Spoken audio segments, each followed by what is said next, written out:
the first to know Nsem-Pii TV. Now PM and the NDC, led by 8th flag bearer, former President John Dramani Mahama, launched a youth manifesto. Then someone a PMO a youth manifesto radiation crane. Now the talk of town of all the issues they raised happens to be the free university for level 100 students. According to the former president, and now said the National Democratic Congress, Ghana Mabunu, na omo ehwese Ghana emumesua ebetumpona konkainti. Na na danko kufado e the free senior high school aba from secondary school first year side kusi se obewie ontu akapreba. The oronso ene na abanya ehwese Ghana for beto aba e dia mama masa aba biom. Ebitumi aye say on be provide free university for all level 100 students. Policy by na watch kura mai. NDC for na kasa say twom ho kontokwa. Dipa no ono de na ade bae no. Yeah, the flag bearer say a free university for every Ghanaian student over level 100. That is the first year. Omo youth organizer say, Pablo say, for only public universities, technical universities, training colleges, teacher training ni ade nyina nka ho. Communication officer Sami Jemfi say, obi aka ho. Dr. Peter Boama Otukono say, it is a kind of a loan scheme. To say student loan trust fund, intinye free to say the omoka no.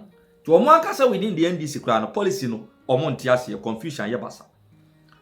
Eno na no pay God answer be dia akonda se be dwamena ene kwaku dawru transe no mu chirimu a. Omo bana ewura University of Ghana Legon campus. Any students ni kodinko. Students ni chirimu a Mahama de omonim no dada. Every tete no mu. On kan no kre ba akokra. Nti do akeka no mu say atro no kre bi ani. Ti nye we no omo de be dada omo mato abada mo. They should just go away with their scam because the omo kiken eno kre bi. Na obi a wo se untumi senior high school crowd fees wo se untumi ntua. Wo 2 billion wo fantua. Ema nkwala nkosi nya. Na university na betumi tua. Yenko na yenko ginchiremu enfamfiri the movement led by Kwaku Dawuro God has said be diako. Ena da sebreji do. Ankasa ubetumi anya dwuma bi aye ubetumi adipa na wo de ho atoa so akọ university. Enti John Mahama be ka kire say secondary school de ho ni fa so say ebeboa enkono no mako. Na fe de obetua university school fees. Kono 7 peduasa. 7 peduasa. Oba beda odan mu na wantimi na na de mu anadwu nyina no a enya ahomache a wo so na tade akona be ka se ma me fa mo ba ko ansa ma me fa mo ba ko ha enya na eti John Mahama secondary education no what to hom pia se enye yie na okra betimi atua afei de na university fees na wo su betua. Another question and say also be hosted dia na say John Mahama are very dishonest, very dishonest, very dishonest man. Or you be on kind of crane. And you see, I am telling you on authority say, you can't a desperate politician, John Mahama, because you can say Ghana should not implement free education on a whimsical promise of a desperate politician. Yeah. But this is the real desperate politician, John Mahama. Now, NDC for you say, MP before the intro, and the Baba Munti, where the Mekaka Bingum. Look, the Andra and it is a joy news for a Vox Pop University of Ghana. School for say we are just John Mahama and Ajuma na asem. Oh, they have said it. Look, they have said it. I must say, and you want to me the koye message Joy FM for the koye. Kokomlele BBC. I must say, University of Ghana the suya for say asama John Mahama kano na Ajuma na asem wo to mo mrada or the techremade ena ode domo sugar coated west so the sichire the affair burunchu ya na ede sifa no ho se na ye no eno bi na John Mahama deba they cannot and they do not trust John Mahama say obetimi aba na ba be implement say policy no kano na even if or the bar you know akura na ye hia ni e jontimi nko school so so betua na first semester school fees no we university ma owura mu na first semester na san ya kan ho na betua obi no waja school no was just school between fee say onya 1 year university education onya university we one student 1 year university education it's way and the show desperation John Dramani Mahama abane so a wo de ebe yedwuma ntia no pay no mie ni pani no mie ni paso na ye hu se obi eyo daadaafo no wo ba ye hu ni tentem kwaku free education ya ebaye ya NDC for led by John Mahama eye campaign tiaye etwesi kapudo to holomo more than 10 million Ghana cedis akwaku omo ediye advert omo cho script more than 10 million Ghana cedis omo de advert e cho script e publish with newspapers mu e to TV airtime radio ya mutu SS screen na more than 10 million ebaya na Akufo-Addo implemented na ade na ekoso yi John Mahama ne nkofo say ade na yema obia akọ free SHS na obi ho na busu na efese na wofo ebetimi atua o man ka sa asem no oh yes Mr. John Mahama ko bi bra na papa Mr. John Mahama bra wo koye na papa ma start no me be 19 asese ya odem call back mam ko enjoy no na papa yi wodefo that time na kwa me ko implement sa den se be producer esrem na sika ni srem ana edisa wo sika ni pass what ma hwe wo ba etina obi no wo srem a wo ayuo afuo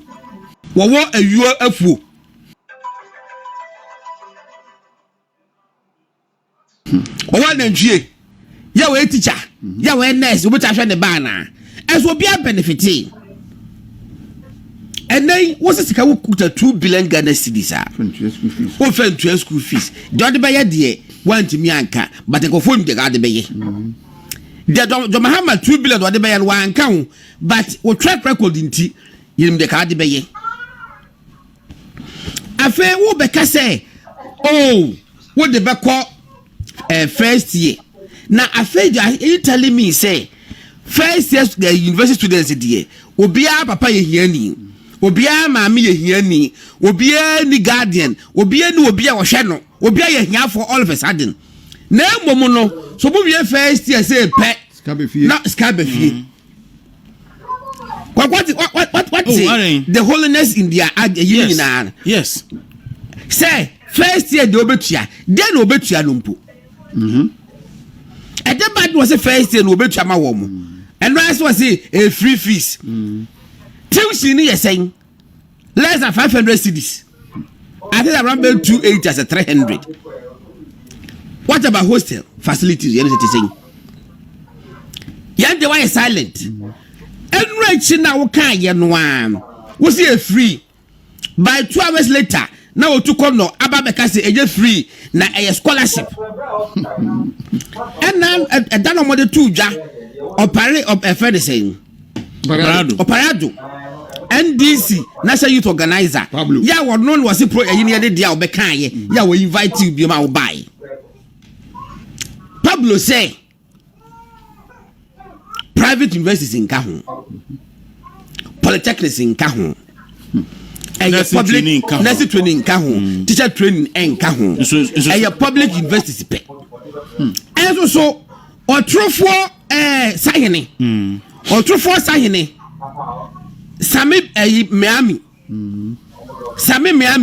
abejira bonten say ai vayi ka ho polytechnics ka ho teacher training college ka ho kwakusa wo sa video no oh me wo me hwe say me confusion na basa Sami Miami say all polytechnics all training colleges all nursing training colleges all universities both private and public ejina ka ho campaign na tonsiom Operado no to ade no say enka ho ono call launching the youth manifesto ono call launching the youth manifesto what say ade an wo kan wo bua enka ho so then the enfa free and I say free John Mahama afedie class 1 for what you fees ama wo mo ana auto books ama wo ana what so matter ade wo ga bibia afedie what jump asama so to wo bum fufumpa ajapo ko si first year kwaku na na dwe ne say first year for no So imagine of him because first year university students there 98% 18 years. Kitwa bi na ebi akedo mbeko 18. You know so okodada wo mo. Okay say na nsenya na bibi tablet. Buy my tablet yeah. Required. Tablet na kufa do so what the most students nyina.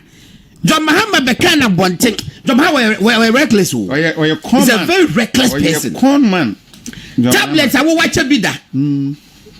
Nana kufa the do so wo che bia. Obegina bonten say or the 2 votes. It also is a first year students who are naturally first time voters. We say obemomo obetu mu fees ama wo mo. Ye kwa so wan afa chechi mu ama. Yes, what do you seek to gain? Okay. Con man. Asante ma yemmo video yi. Okay. Ye bo wi a ye be bo see omo the policy bi abape na ya asem because 24-hour economy no so sa na koye enti me bo ebon se afa obi akura anniversary enti omo policy there obi akura anniversary that's asema for the etudwa enkoko timra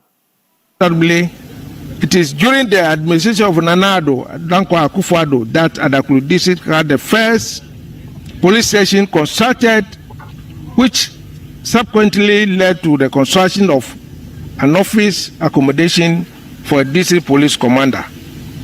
It is true that this administration and Akulu district has seen the construction of the first third road leading to the district capital. It is also true that under your administration, a district court with accommodation for judges has been constructed. Mr. President, the Akulu district shall have a district hospital by 2024 under the Agenda 111 initiative. The soil has been cut and construction work is ongoing speedily. As if that is not enough, it is true that under your administration, the district is enjoying the first pipe-borne water system. An answer to our ancestors' cry and prayers. We are eternally grateful, Mr. President. Today, as you commission this water system, permit me to refer to the Igbo proverb, he who brings cola brings life, and state that he who brings water brings life. You have brought life to the people of Adaklu, and on dependence on rivers as well as streams, especially for drinking, has become a thing of the past. We are grateful. Okay, so where you say na Akufo-Addo aben amen na dakrufo agya so munum efamu nsuo na mo ne mponchi ni nwan eche nsuo na Akufo-Addo na ama omanya first pipe-borne water. Look, Adakuru ba enye no oduma kuma bo wiase Adakuru MP eye Kwame Agboja oti parliament din kwase asem endra yesi nsebunu bi a odi ni parliament wo odi nsebunu endra yesi ka oti parliament wo edi nsebunu aha ye no di things they are allowed enso so ni kromu ensuo John Mahama Rollins bereso be sie ne Akufo-Addo na mansu 11.5 million euros enso John Mahama say ensuo ni bi project ho nyina no ono na ede bae Adakuru for say na Akufo-Addo na mo mafa quota so because quota na eni for the first time Adakuru for say na Akufo-Addo mo manya court accommodation da budget na Akufo-Addo mo manya police station asan so anya accommodation da police for na Akufo-Addo nti ombenya hospital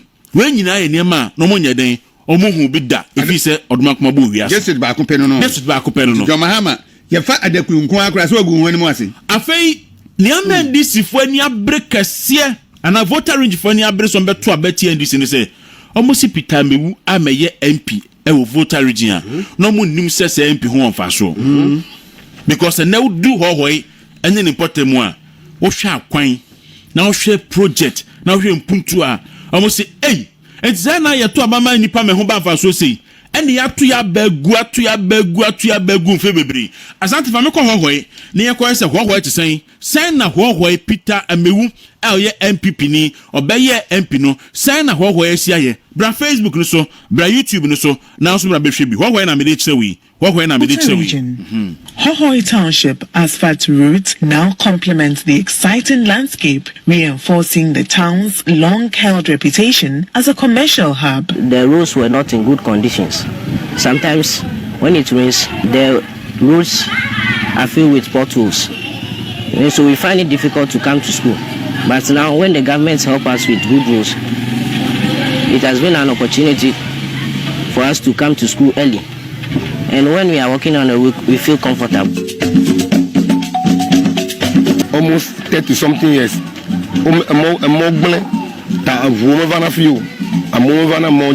So, because of government overfees a monami, so as at now, if we be over, I'm all over, tax the over, but like a bala, maybe the station town, maybe I've got Bohumela, tax you mavo. But as at now, government fees a monami, tax you. The roads are very, very bad, but now, this 2020, the roads are corrected, and then now it's our asphalt everywhere. We thank God, and then we thank the president a lot for doing that. Now the town is looking like America. We are living in America now. Government.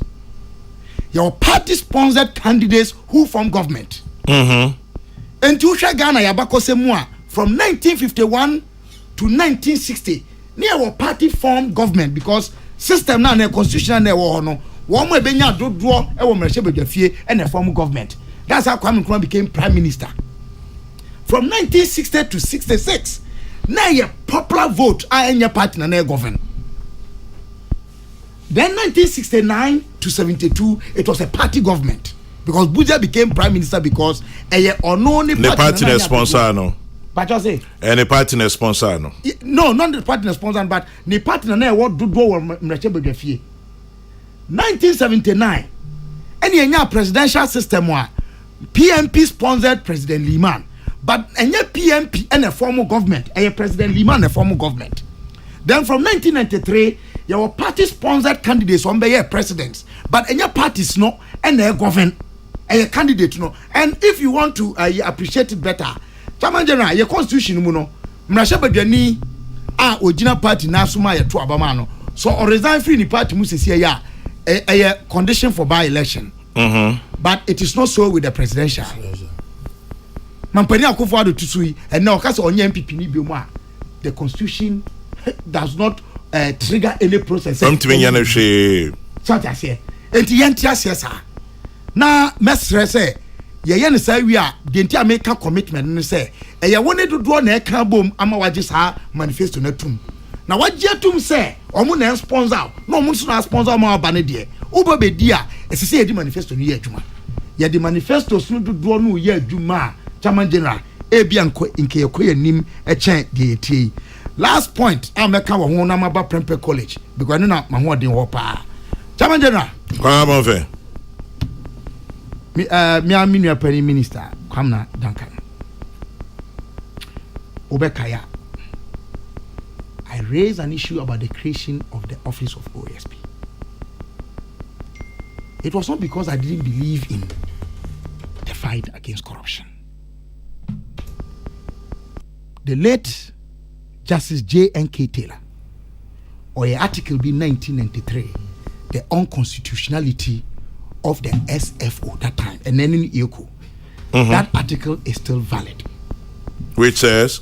Which said that it was unconstitutional to create an office by giving the powers of the AG without going through a referendum. 2, the late professor who was also a justice of the Supreme Court, APK and AKP Kluje. On my JB Danko Memorial Lecture 2010. Also then. I mean, that time he was dealing with the argument say yes, separate AG from Minister of Justice. Now, or respond to even the quest say you create a special office to deal with certain classes of crimes. In the first place, a crime is a crime. To seek to segregate in crimes, it's against the fundamental principles of this constitution, and that's what the OSP seeks to do, to classify certain crimes in a certain color and then discriminate them. What was Kluge's point? Kluge's point was that what you needed was an attorney general and minister of justice who was willing and ready to do his or her work. And yet, sir, Unipano, Yebechem, and I say Yenchem. I know mine's in Shaswa and Fantomo. Victor Usu as attorney general in Professor Buzier's government dealt with family people, notwithstanding the fact that they were close. And one of them was jailed. Abusanfano ko no kwame. O say na say ade ya me wo fa si ko ye en ko bebusa me a en ka menya ama no. Ba wanya